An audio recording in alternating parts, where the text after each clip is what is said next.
We begin tonight with what President Trump calls his big, beautiful bill, which could be headed for a final vote in the Senate after a long day of debating amendments to it and perhaps for some Republican members staring into the abyss. Here's why.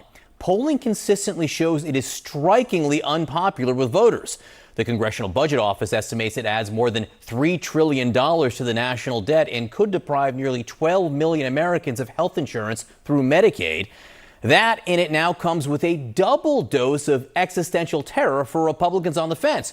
On the one hand, the president over the weekend managed to drive one opponent of the bill out of seeking another term. On the other, Elon Musk has just weighed in on anyone voting yes, quoting him now. Every member of Congress who campaigned on reducing government spending and then immediately voted for the biggest debt increase in history should hang their head in shame.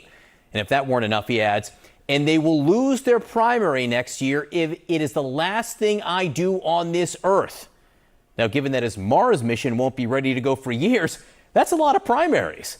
But that's not all. He also reiterated his call from 3 weeks ago for a new political party and says he would start one a day after the bill passes. Rock, meet hard place. North Carolina's Thom Tillis chose The Rock, announcing that he will not seek another term, and he slammed the president on the bill's Medicaid cuts.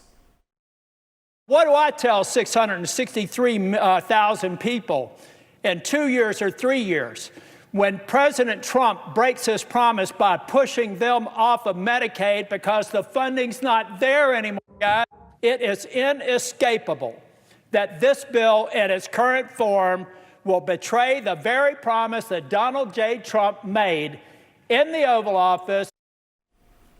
So today, White House Press Secretary Karoline Leavitt said that Senator Tillis is, and these are her words, just wrong.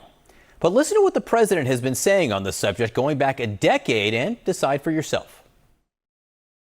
Save Medicare, Medicaid, and Social Security without cuts. Have to do it. We're going to love and cherish Social Security, Medicare, Medicaid. We're not going to do anything with that. Can you guarantee that Medicare, Medicaid, Social Security will not be touched? Yeah, I mean, I have said it so many times, you shouldn't be asking me that question. What happens if it comes to your desk, has the tax cuts, but also cuts to Medicaid?